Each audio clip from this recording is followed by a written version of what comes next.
ہلکی ہے، جس کا جسم نہیں ہے، وہ باقاعدہ باڈی سے نکلتی ہے. اور کئی لوگوں کے اپنے مشاہدات بھی ہیں جو موت کے وقت ان کے ساتھ جو منظر پیش آیا. میں اپنے ایک دوست کا واقعہ اکثر سناتا ہوں. ممکن ہے لوگ اس پہ بھی کلپ بنا کے حضرت مفتی تقی عثمانی صاحب کا مذاق اڑایا تو ہمارا بھی شروع کر دیں، لیکن ایسے واقعات ہوئے ہیں. اگر وہ قابل اعتماد ذرائع سے پہنچے ہیں تو اس کا انکار کرنا یہ ہٹ دھرمی ہے، ضد ہے. میرے ایک دوست ہیں، بہت پرانے دوست ہیں، 18 سال سے میرا خیال ہے میں ان کو جانتا ہوں. بہت پرہیزگار ہیں، ان کی پرہیزگاری پہ کوئی الحمدللہ لوگ شبہ نہیں کرتے. باقی حقیقت تو اللہ ہی جانتا ہے، کسی کے بارے میں یقینی طور پر تو نہیں کہہ سکتے، لیکن بہت نیک ہیں، ہمارے ساتھ رہے ہیں، طالب علم تھے. ان کا ایکسیڈنٹ ہوا اور ایسا ایکسیڈنٹ ان کا ہوا کہ بچنے کی امید نہیں تھی. ہاسپٹل میں آغا خان ہاسپٹل میں ایڈمٹ ہوئے. 60 بوتلیں خون کی چڑھی ہیں ان کو، 60. ڈاکٹروں نے جواب دے دیا تھا کہ یہ بچنے والے نہیں ہیں، اس لیے کہ انہوں نے ان بعد میں پتا چلا وہ کہہ رہے تھے ان پہ اتنا خرچہ آئے گا کہ آپ لوگ افورڈ نہیں کر سکتے اس کو. تو خیر وہ خرچہ ہوا اور 60 بوتلیں ان کے پہ خون کی چڑھی ہیں. خرچہ اسی سے لیا کہ جنہوں نے ایکسیڈنٹ کیا تھا نا، وہ ایکسیڈنٹ بھی کیسے ہوا تھا. تو وہ ان کے 60 بوتلیں چڑھی خون کی تو بالکل مرنے لگے تھے. تو انہوں نے مجھے اپنا واقعہ خود سنایا. کہتے ہیں کہ میرے ساتھ یہ منظر ہوا کہ جب مجھے ہاسپٹل میں لایا گیا تو بالکل بلڈ نکل چکا تھا. بعض لوگ تو یہ سمجھ رہے تھے ایکسپائر ہو چکے ہیں، جان یعنی نکل گئی ہے ان کی. اب خود سوچو 60 بوتلیں جس کو چڑھی ہوں گی کیا بچا ہوگا خون. تو کہتے ہیں میں نے یہ دیکھا کہ میں لیٹا ہوا ہوں اور میرے ارد گرد میرے رشتہ دار کھڑے ہوئے، وہ کھڑے ہوئے تھے حقیقت میں بھی، ان کے والدہ بھائی وغیرہ. کہتے ہیں میں نے یہ منظر اپنی آنکھوں سے دیکھا کہ چھت کھلی ہے اور ایک سفید لباس میں ایک بہت خوبصورت فرشتہ آیا ہے انسانی شکل میں. تو میں اپنے رشتہ داروں سے چیخ چیخ کے کہہ رہا ہوں کہ یہ میرے نلکیاں نکال دو، میری موت کا وقت آ چکا ہے. میں چیخ رہا ہوں لیکن میری آواز وہ سن نہیں رہے. ایک کیفیت انسان کی ایسی ہوتی ہے کہ جب وہ نیند اور جاگتی حالت کے درمیان میں ہوتا ہے، بالکل بٹوین میں. مجھے پتا ہے اس موقع پہ بٹوین کا لفظ استعمال نہیں کرتے ہیں، اس پہ کلپ آ جائے گا، ان کو اتنی بھی انگلش نہیں آتی. یہ میں ویسے ہی تھوڑے سے چٹنی کباب کے طور پر ایسے لفظ استعمال کرتا ہوں. وہ مجھے لوگ کہہ رہے ہوتے ہیں نا، میں درمیان میں رکھ دو، وہ کہتے ہیں یار کیا مطلب. میں کہتا ہوں بالکل بٹوین میں رکھ دو لے جا کے. ٹھیک ہے. تو وہ جو ہے وہ کہتے ہیں کہ میں بتا رہا تھا کہ ایک حالت ہوتی ہے انسان کی، جاگتی حالت اور خواب کے درمیان میں، جہاں وہ کچھ خواب بھی دیکھ رہا ہوتا ہے اور کچھ اس زندگی سے بھی اس کا تعلق ہوتا ہے. تبھی آپ اس سے کچھ بات پوچھیں گے تو وہ جواب دے گا، مگر الٹے سیدھے جواب دے گا. غنودگی میں نا جواب دینا اس کی علامت ہے کہ وہ آپ کے سوال کو سن رہا ہے، اور غلط جواب دینا اس کی علامت ہے کہ آدھا یہاں ہے آدھا کہیں اور ہے. ایسا ہوتا ہے نا غنودگی میں. تو بعین ہی اسی طرح ہمیں قرآن و سنت سے پتہ چلتا ہے کہ انسان کے جب مرنے کا وقت آتا ہے تو ایک کنڈیشن تو یہ ہے کہ پورا اس دنیا میں، ایک کنڈیشن ہے پورا برزخ میں، اور ایک درمیانی کنڈیشن ہوتی ہے جس میں آدھا ادھر ہوتا ہے اور آدھا برزخ میں. یہ سب پر آتی ہے کنڈیشن. یہ وہ وقت ہے جب توبہ قبول نہیں ہوتی. یہ جو قرآن میں آتا ہے نا کہ کیونکہ توبہ قرآن میں آتا ہے اور حدیث میں بھی آتا ہے کہ اس وقت توبہ قبول نہیں ہوتی. حالانکہ اب یہ توبہ قبول ہونا نہ ہونے کی یہ لفظ اس کی علامت ہے کہ کچھ دنیا میں بھی ہے، کیونکہ برزخ میں تو بہرحال توبہ قبول نہیں ہوتی نا. تو پتہ چلا ابھی توبہ کا آپشن ہے اس کے پاس، یعنی آپشن کا مطلب توبہ پر قدرت ہے، کیونکہ ابھی تھوڑا سا اس دنیا میں یہ موجود ہے، لیکن کچھ وہاں جھانکنا شروع کر دیا اس نے. اب چونکہ وہ آخرت کا منظر دیکھ لیتا ہے اپنی آنکھوں سے کہ میں مر کے مٹی نہیں ہو رہا، میں ختم نہیں ہو رہا، بلکہ ایک جہاں سے دوسرے جہاں میں میری روح شفٹ ہو رہی ہے. تو اس وقت جو منظر جب وہ دیکھتا ہے اپنی آنکھوں سے، کچھ یہاں اور کچھ وہاں، تو اس کو سکرات موت کہتے ہیں. اس کو کیا کہتے ہیں؟ اس کو غرغرہ بھی کہتے ہیں. حدیث میں آتا ہے ان اللہ یقبل توبۃ عبدہ ما لم یغرغر.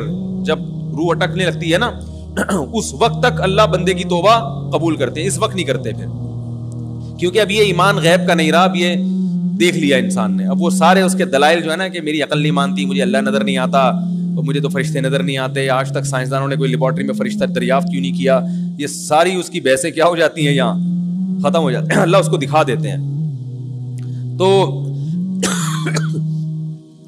تو وہ کہتے ہیں کہ میں نے دیکھا کہ اس کنڈیشن میں ہوں میں, اور میں نے دیکھا کہ چھت کھلی ہے, میں چیخ رہا ہوں کہ بھائی ہٹ جاؤ, میری موت کا وقت آ گیا, یہ نلکیاں نکال دو. کیوں؟ اور وہ فرشتہ قریب آتا جا رہا ہے.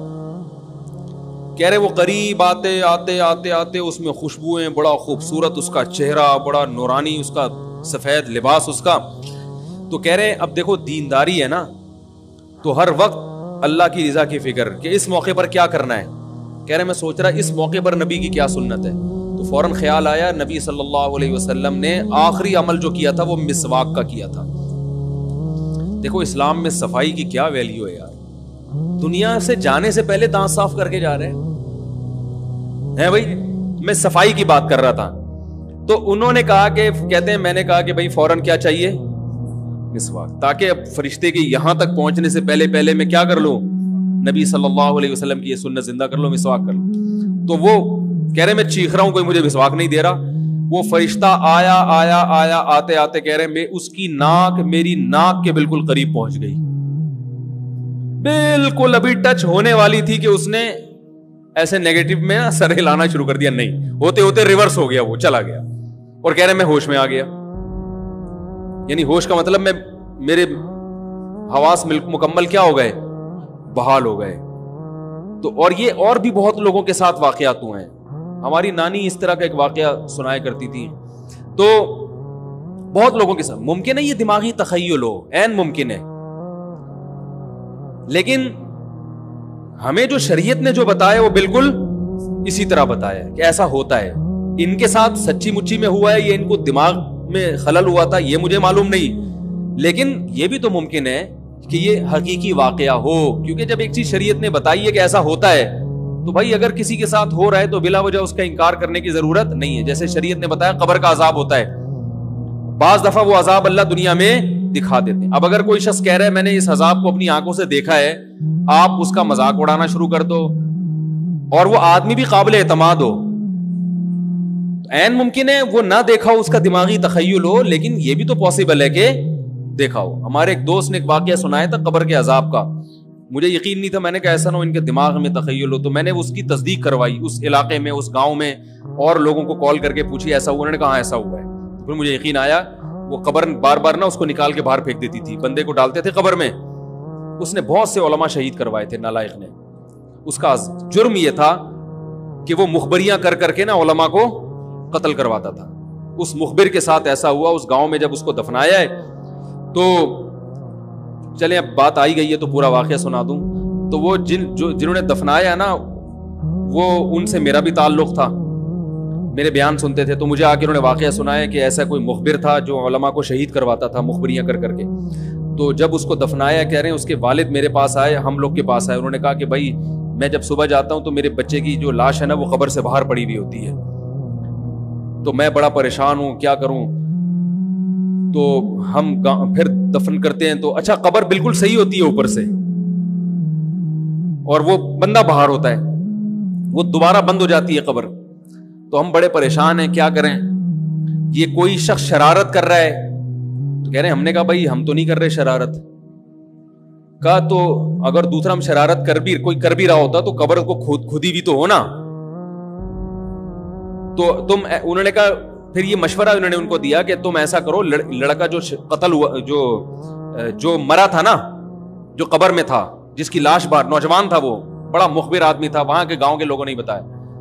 تو اس کی لاش جب باہر پڑی ہوتی تو باپ اور بھائی کو لوگوں نے مشورہ دیا اس لڑکے کے کہ تم لوگ رات کو قبرستان میں جا کے بیٹھ جاؤ, پہرا دو کہ کون آتا ہے نکال کے جاتا ہے اور قبر کو پیک کر کے چلا جاتا ہے. تو وہ صاحب مجھے بتا رہے تھے کہ اگلے دن وہ چیختے ہوئے آئے ہیں, چیختے ہوئے, باپ اور بھائی جو ہے نا.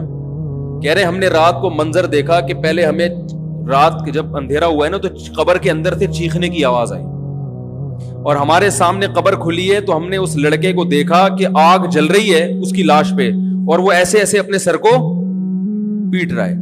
کہہ رہے ہم تو خوف کی وجہ سے بے ہوش ہو گئے, ہمیں نہیں پتا اس کے بعد کیا ہوا. ہوش میں آیا تو وہ لاش باہر پڑی ہوئی. تو میں نے کہا یار پھینکو بھی دنیا میں, کم نہیں ہوتے. تو میں نے پھر تصدیق کے لیے ایک دو لوگوں سے رابطہ کیا, انہوں نے بتایا کہ ایسا ہوا ہے ہمارے ساتھ. تو یہ جو ترکی کا جو تھا نا اتا ترک, وہ مصطفیٰ کمال کو میں اکثر بیچارے کو کمال اتا ترک جو ہے نا, تو وہ غلطی سے کئی دفعہ میں نے کمال اتا ترک کے چکر میں مصطفیٰ کمال کا واقعہ بیان کر دیا. وہ مصطفیٰ کمال کا نہیں ہے, وہ کمال اتا ترک ہے. تو بھائی مصطفیٰ کمال اگر سن رہے ہو تو پیش کی معذرت. تو کمال اتا ترک کا بھی یہی ہوا ہے, مسلمانوں کا قاتل تھا, علماء کا قاتل تھا, ترکی سے خلافت اسلامیہ کو اس نے ختم کر دیا. بہت یہ جو آج جو کچھ دنیا میں ظلم ہو رہا ہے, اس سب کی بنیاد رکھنے والا اتا ترک ہے. خلافت عثمانیہ ہوتی تو نہ کشمیر کا مسئلہ کھڑا ہوتا, نہ بوسنیا کا مسئلہ کھڑا ہوتا. یہ ساری مصیبتیں جو آئی ہیں, مسلمانوں کا جو اتحاد ختم ہوا, تو اس کے ساتھ بھی ایسا ہی ہوا. اس کو جب قبر میں دفنایا, قبر نے باہر پھینک دیا, تو نتیجہ یہی نکلا کہ اس کی قبر زمین کے اوپر ہے. تو وہ جو اس کے فالوورز ہیں وہ کہتے ہیں دیکھو ہمارے حضرت اتنے پہنچے ہوئے ہیں کہ اوپر دفن ہے. تو جو بوڑھے بوڑھے لوگ ہیں نا ترکی کے, وہ آپ کو بتائیں گے کہ یہ محترم کو زمین نے قبول نہیں کیا, نکال کے باہر. تو بعض دفعہ قبر خود بتا دیتی ہے, بعض دفعہ. اچھا مجھے چلیں چھوڑیں, بات سے بات نکل جائے گی, وہ ہمارا موضوع رہ جائے گا. تو فرشتہ کہاں پہنچا؟ قریب, ہاں واپس چلا گیا تھا فرشتہ, ٹھیک ہے. تو وہ بالکل قریب آ کے واپس چلا گیا. تو ایسا ہوتا ہے بعض دفعہ